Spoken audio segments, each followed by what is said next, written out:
Notre appartement, c'était devenu le lieu où on mangeait, le lieu où on dormait, le lieu où on travaillait. En fait, il n'y avait plus de dissociation entre tout ça et c'était compliqué. À distance, la relation, elle n'est pas trop là, quoi. Donc la base de notre métier, on ne peut pas le pratiquer pendant la formation, c'est ça qui est compliqué. Le cœur même de l'IFSI, finalement, c'est un petit peu arrêté de battre à cause de cette crise et les étudiants n'ont plus de vie à proprement parler. Bienvenue dans C'est l'heure de faire connaissance, le podcast du groupement hospitalier du territoire comaritime. Chaque mois, vous découvrirez nos professionnels, leur métier, leur mission, ou encore des intervenants, des bénévoles, des étudiants, des patients, des résidents, au travers de différents témoignages. Pour ce 11e épisode, je suis allée à la rencontre des étudiants et formatrices de l'Institut de formation en soins infirmiers et aides-soignants du centre hospitalier de Dieppe. Chacun s'est livré sur son ressenti et son vécu de la crise Covid. Dans cette deuxième partie, vous découvrirez le témoignage de Mathilde, Laurine et Adrien, respectivement étudiantes en deuxième année et étudiants en première année infirmier, ainsi que celui de Maxime, étudiant aide-soignant. Un grand merci à tous les quatre pour leur confiance et leur témoignage. Bonjour, je m'appelle Mathilde, j'ai 25 ans et je suis étudiante en deuxième année à l'IFSI de Dieppe. Bonjour, je m'appelle Laurine, j'ai 20 ans et je suis étudiante également à l'IFSI de Dieppe en deuxième année. J'ai choisi de faire infirmière parce que c'est une réorientation. J'étais dans le commerce avant et j'ai toujours voulu une relation avec les gens et c'était pas du tout la relation que je cherchais. Et en fait, en tombant par hasard à travailler dans un EHPAD, j'ai dit « Ah, c'est cool » et du coup, j'ai voulu voir ce que c'était encore plus. Donc j'ai fait aide-soignante sans le diplôme. Et après, j'ai dit, bon, je vais passer peut-être faire l'école et j'ai choisi infirmière parce que ça me plaisait, ça m'attirait et je regrette pas du tout. Au collège, j'ai fait un stage d'orientation avec une infirmière libérale. Ça m'a beaucoup plu. Comme j'étais pas encore très décidée, j'ai fait un bac quand même général, ES. Et finalement, ça n'a pas changé.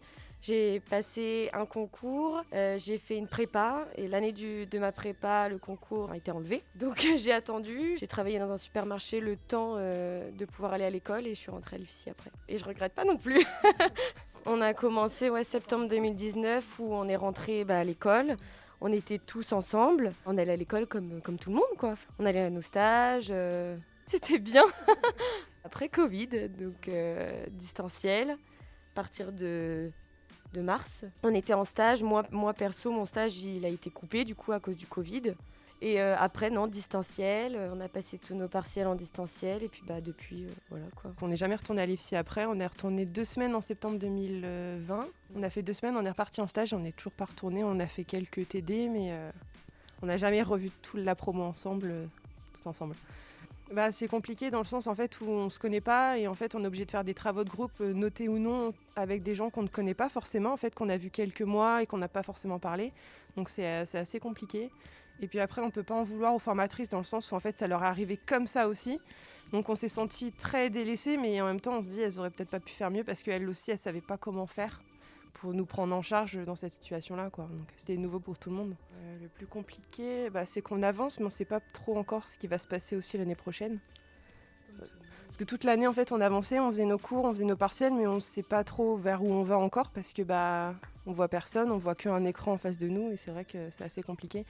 Donc on passe des partiels alors qu'on a eu que des TD en distanciel, on ne sait pas trop ce qui va nous tomber dessus pendant le partiel. Donc c'est vrai qu'il y a eu beaucoup d'échecs cette année parce que on savait pas quoi faire, quoi.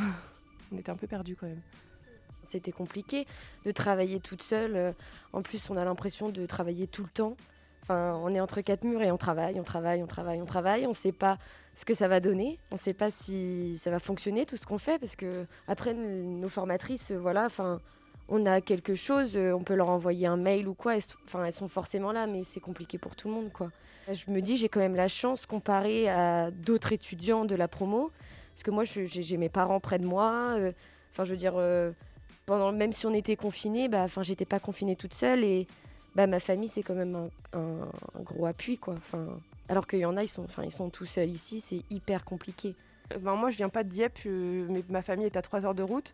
Ma famille vieillit, il y a beaucoup de maladies en ce moment dans ma famille et je peux pas aller les voir. Il y a eu le confinement, 3 heures de route, donc impossible d'aller les voir. Même aujourd'hui, 3 heures, je peux pas les faire en 2 jours parce que ça fait 6 heures aller-retour. Et en fait, quand on est en stage, on est quand même fatigué. Il y a beaucoup de travail à faire à côté, plus les rattrapages, plus les partiels qu'on a passés. Donc on gère les problèmes à distance et c'est ça qui est compliqué.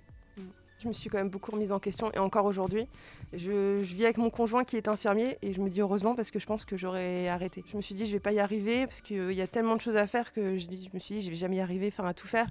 Et ouais, d'être loin, je me dis allez stop, j'arrête et je retourne chez moi quoi. Il y a eu beaucoup d'abandon cette année. Même sans le Covid, c'est une formation quand même où en temps normal on se remet beaucoup en question, on doute beaucoup de nos compétences.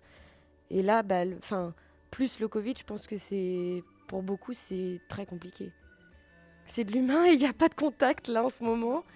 C'est une formation hyper riche où on est censé travailler en équipe, collaborer, faire beaucoup de soins relationnels. Enfin, c'est pas un travail individuel, c'est ensemble.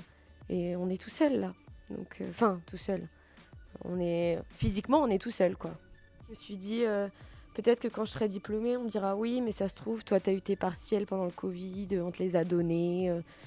Mais en fait, je me dis non, je sais que je travaille pour réussir. Donc non, justement, je serai encore plus fière. On a passé beaucoup de partiels à distance, mais les stages, c'est pas à distance. Donc on a forcément fait nos stages en présentiel. Donc au final, la pratique, on l'a quand même...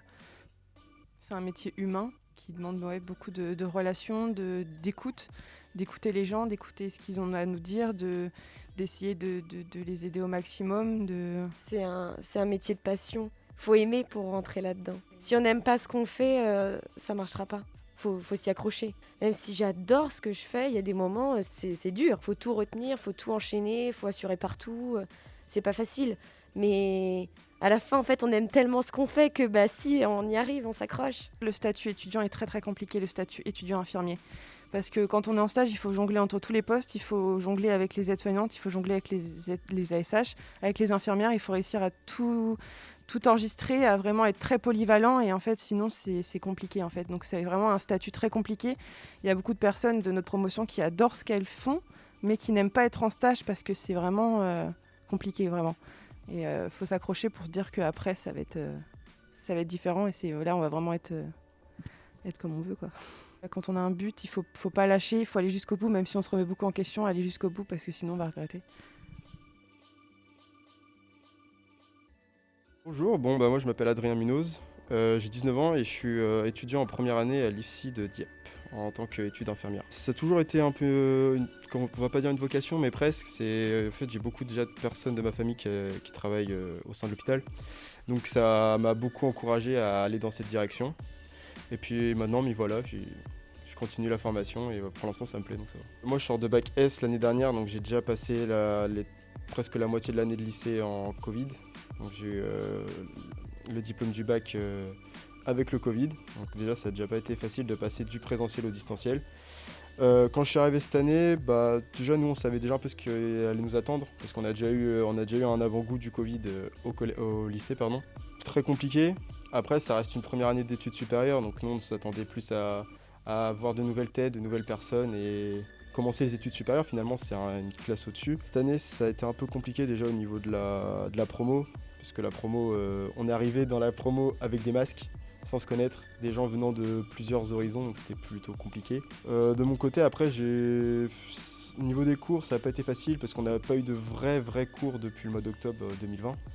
Donc ça va faire pratiquement une année totale où on passe derrière un écran et quelques présentiels. Donc j'ai pu faire connaissance, on a eu la chance de faire une soirée d'intégration au début d'année où il y avait la plupart de la promo de 2020, donc c'était plutôt intéressant. Après moi dans la promo sur 80 j'en connais pratiquement 60. Ça complique la vie au niveau des cours pour suivre, parce que c'est beaucoup de cours en visio et on sait que le visio c'est très compliqué à suivre parce qu'il y a des gens ils préfèrent être au contact des gens et de parler que d'être derrière un ordinateur, c'est pas facile. Après, ça a quand même un avantage aussi, c'est peut-être au niveau... On n'a pas la pression des examens, où on est dans la salle. La plupart de nos partiels se sont passés en distanciel, donc c'était à travers notre ordinateur. Je trouve que ça permet quand même à ceux qui ont beaucoup de pression dans les examens d'enlever cette pression, d'être dans la salle, d'être devant sa copie, de ne pas savoir quoi faire, que là on est derrière l'ordinateur et c'est beaucoup plus simple. Les formatrices de notre promo, on les voit, mais limite maintenant que pour les examens ou à travers un écran. Et moi je trouve qu'il manque quand même le contact humain, ou même on a une formation qui est professionnalisante. On se dit que on loupe forcément beaucoup de choses qu'on peut nous apprendre à l'école et que là finalement on apprend que en stage. J'habite à une vingtaine de minutes, j'ai pas le problème du Covid d'être tout seul chez moi dans un appart. Il y en a forcément qui ont des appartements plus grands que d'autres, il y en a qui sont seuls, comme je disais précédemment, il y en a beaucoup qui vont pas vers les autres. Et ces gens-là, ils peuvent se retrouver facilement isolés. Après, je sais que moi, je me rendais souvent sur Dieppe pour voir des amis de ma promo, profiter, se rencontrer. Et franchement, il y en a qui sont seuls et ça leur fait vachement de bien, quoi. Ça a été compliqué quand même en début d'année. Maintenant qu'on nous redonne plus de liberté, donc c'est plus simple. Là, on tombe en fin d'année, donc fin d'examen. Donc après, on espère compter sur l'été où on sera libéré pour profiter des moments qu'on n'a pas eu avant, quoi.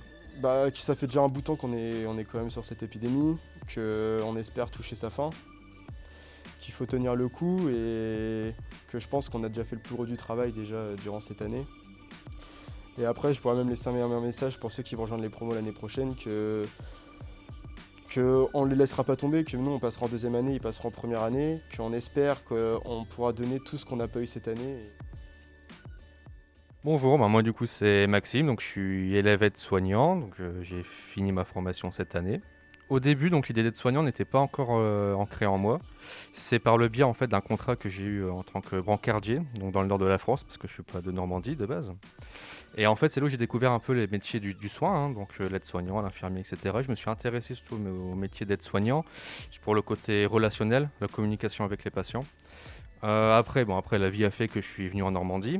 J'ai voulu quand même essayer au moins 1 an en tant qu'ASH aux soins, donc à Greny, pour vraiment me dire voilà, c'est ma voie, c'est ça que je veux faire. Et donc j'ai décidé de m'inscrire directement donc à l'IFSI de Dieppe. Je trouve qu'on a plus de relationnel avec les patients en tant qu'aide-soignant qu'en infirmier. Et ça s'est validé en stage d'ailleurs, je trouve. Les infirmiers en fait, c'est pas pour dénigrer leur travail, loin de là, mais ils ont beaucoup de choses à faire et ils n'ont pas forcément le temps que nous on a, puis les moyens surtout humains, pour se libérer et en fait parler avec les patients. Nous par exemple lors d'une toilette, le patient, on parle avec lui, quand on n'est pas juste là pour laver son corps, on est aussi là pour qu'il se sente bien, etc., faire un lien de confiance avec lui, et on a le temps de parler avec lui. Alors la formation, elle dure 10 mois, donc moi j'ai commencé en septembre, début septembre, et là donc on va finir début juillet.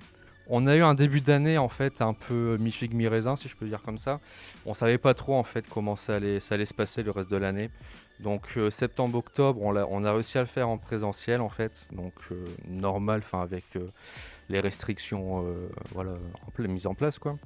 Mais après on a commencé à faire du distanciel et c'est là en fait où, personnellement en tout cas, j'ai commencé à avoir un peu de mal parce que déjà on n'avait pas ce côté avec les formatrices, elles n'étaient pas en face de nous, donc c'était pas pareil. En plus on était chez soi, donc on est déconcentré par tout et n'importe quoi, c'est là le problème. Et après c'est pareil au niveau de la vision, certains ont eu du mal aussi, moi également, au niveau des connexions internet, parce que moi j'habite dans un petit village, la connexion, on n'a pas la fibre, donc forcément c'est compliqué, il y a des coupures, on doit se reconnecter, donc on perd un petit peu de temps de cours, etc.